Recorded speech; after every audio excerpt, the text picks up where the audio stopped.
what you feel like. Tell me what you feel like. All daylight, all sunlight, all moonlight, all sunlight, all daylight, all sunlight. There's a lot of pressure on these guys. There's a lot of pressure on us here with implementing this program, but I think we're going to be fine. You know, he said something that was so touching to me. He said, I'm going to take somebody to the NFL direct. I'm going to try my best. And he's been doing that. You know, it's rare to see Nigerians trying to do that.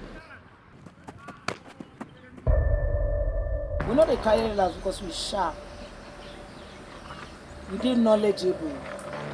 We smart. And we get opportunities.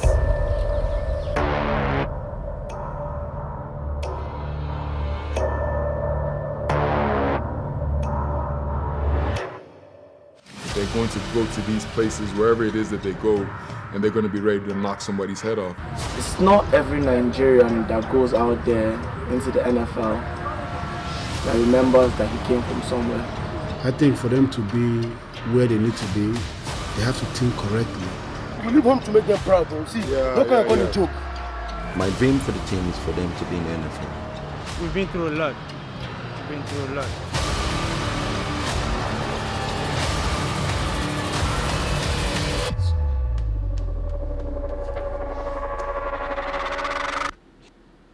Four of you are going to London, 2 of you are going directly to the NFL. This is what's at stake right now. Let's go!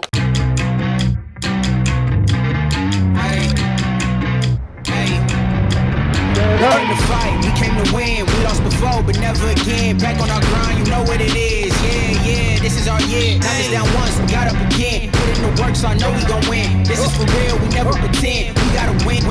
Win, yeah. Woo! Nice, bro. That was a nice rush, bro. So that is just the trailer for the project, so the full documentary will be down in the description below on the NFL Films page. But in today's video, I'm going to be taking you behind the scenes of how he managed to create this documentary. So I'm going to try and put as much detail as possible in this video, but obviously I won't be able to cover everything. But if you do have any more questions, make sure you drop them down below and I'll make sure I get back to every single one of you. So it was around March time 2021 where I was told about the job and the opportunity to go to Nigeria. It took a couple of days to think it through, we are in the pandemic and all this kind of stuff. Do you want to be traveling? All that kind of things. But I thought, you gotta take these opportunities. They don't come every single day to be filming, especially collaborating with the NFL. Like, you just gotta go for it. So I took the risk, ended up traveling out there. It was a great trip. I'm gonna kind of break down all the different days going through everything. But yeah, getting out there was different to anything I've ever experienced. So I'll kick things off with production and start with crew size. There were only 3 of us. We had Zach, the director, James, who was the co-director and camera operator, and then myself as DP and another camera operator.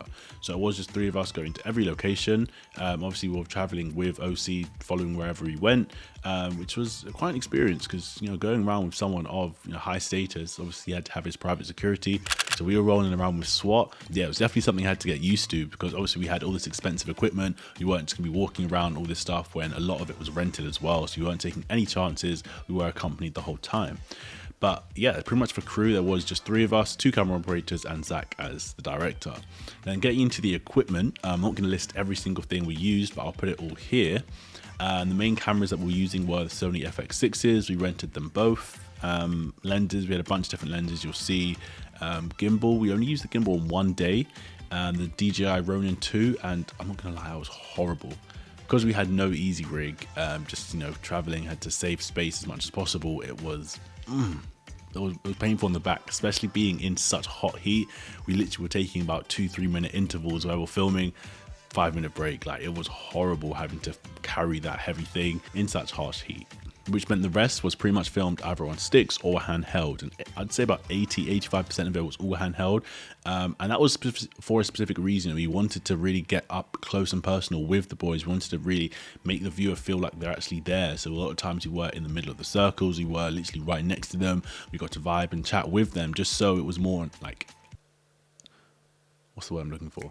More in-depth experience as opposed to just watching from the sideline, which is great. You can see what's going on, but you just don't get to feel how the boys are feeling. You don't get to really experience how they are experiencing it. Bring it in. Tell me what you feel like. Tell me what you feel like. Tell me what you feel like. All daylight, all sunlight, all moonlight, all sunlight, all daylight, all sunlight. So yeah, most of it was handheld just so we can get the movement. And yeah, the few things that we did have on a tripod were just the tracking shot, or pretty much anything and everything on the 70-200. So if I quickly run through the days now, how things went down on each day, you'll get more of an understanding of how it was in our experience actually filming up there. So day one was kind of the warm-up day. We didn't actually film too much of the stuff that was used in the documentary. It was more just to get a feel of what we were filming, meeting the boys that we were filming, getting used to the pitch, getting used to the environment, just because obviously we're in a new place, doing something we haven't done before with new people. So yeah, day one was almost just the warm-up, just to get into it and knowing exactly what we needed gear-wise, because we didn't want to bring every single piece of gear every single day, because at the end of the day there's only 3 of us and we're responsible for the gear. Yes, it's being protected by people, but when you're renting equipment, you are responsible for that said equipment. So we didn't want to bring anything we didn't necessarily need. So day 2 is when we started doing the actual drills, the games, getting the real core of the content, getting them doing their different drills, getting them doing the different run-throughs, doing the different routes, just doing the different things that pretty much you saw in the documentary. And real world view, we wanted to really get in the action and make it seem like the viewer was another person in the documentary. And that was it for around 6 hours, getting all of the different stuff. Obviously, I had a break. I had a lot of breaks because that heat was killing your boy. That was really getting me down. But got firmer. We got a job to do. So yeah, still managed to complete day 2. And then finishing off the day, we went off to the market just to get some of the stuff that you saw at the beginning of the documentary. All the little B-roll of the people walking around, OC eating I think it's called suya, and yeah, just getting those kind of vibes of what it's like to be in Nigeria. Then on day 3 is when we got a lot of the drills. So, this is them doing like the L drill, the 40-yard dash, all the different things, the times drills. So for that, we set up the 70-200 on one tripod and another camera that was there kind of right in the midst of them queuing up, in the midst of them taking off, getting all of that. So yeah, myself and James were communicating through our different walkie-talkies just so we were not getting in each other's way and we weren't getting the same types of shots. Finishing up day 3, went on to do the interview scene. So this was at Educate's house, who was actually our host for the whole trip.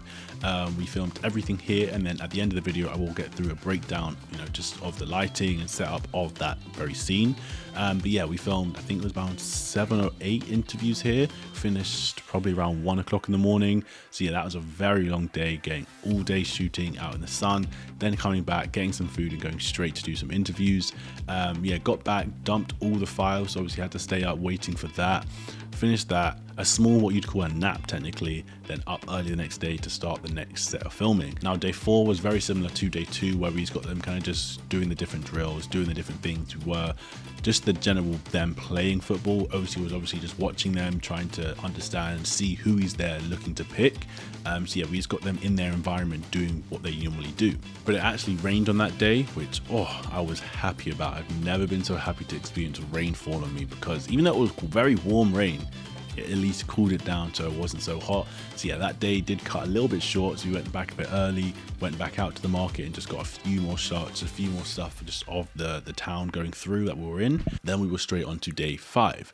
Now day 5 was much more of like a planned day. It wasn't so much just us capturing them in their natural environment as they were going around us, but more us directing them. So this is when we got the Ronin out. We were filming a lot more profile shots, a lot more stuff of them doing individual drills, on the ladders, the agility stuff, the different defense drills, the different things that you saw that kind of made up the person and what they were doing, getting their talents in, getting their speed, getting all the power, everything that you saw that was more individual, that was done on the final day. And yeah, I'd say about 90% of that was all directed. So we had the wireless transmitters connected, Zach was monitoring from the edge of the field, and yeah, literally just going around and directing them to see what kind of shots we wanted. And there were a lot that was used. There was a lot that we filmed, but obviously not everything was able to be used. But those shots were some of my favorites just because they were also natural on camera. You get a lot of people who they get a camera in their face, especially a massive setup with the FX6 with the mic, the monitor, the massive Ronin, all these things, and people start freaking out and just acting,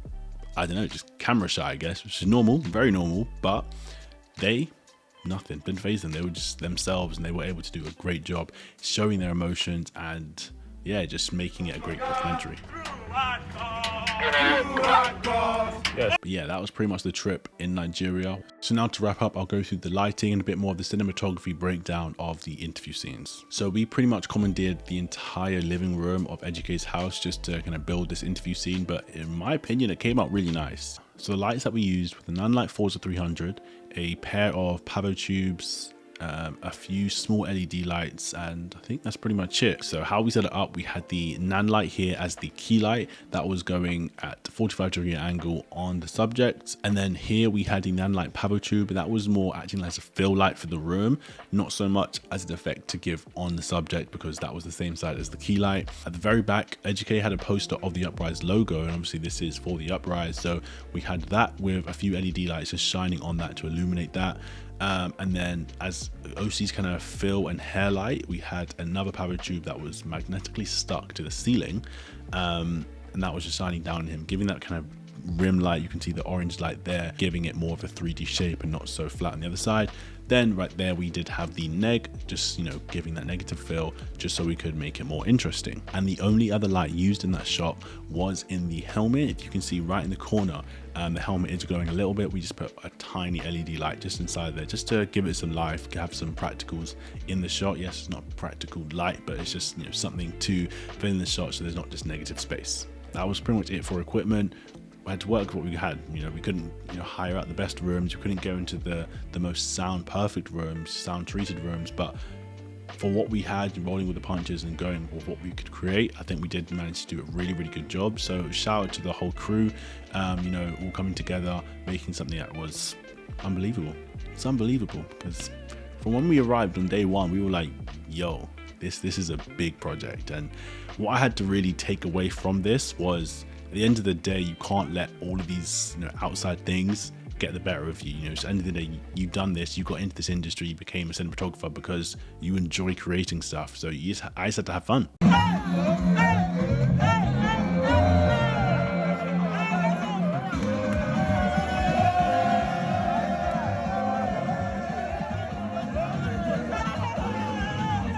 But yeah, that's pretty much it. Also, actually, before I do finish, a big shout out and thank you to OC for obviously taking us along, and Ejike for being a great host. But that is the behind the scenes and breakdown of this project.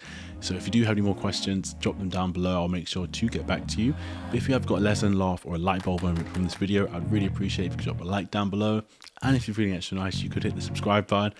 But with that being said, I will catch you in the next one. See ya. Hold tight, don't be worried now. Be cool if it takes a while. Ain't no need of trying to figure out what God's already working out.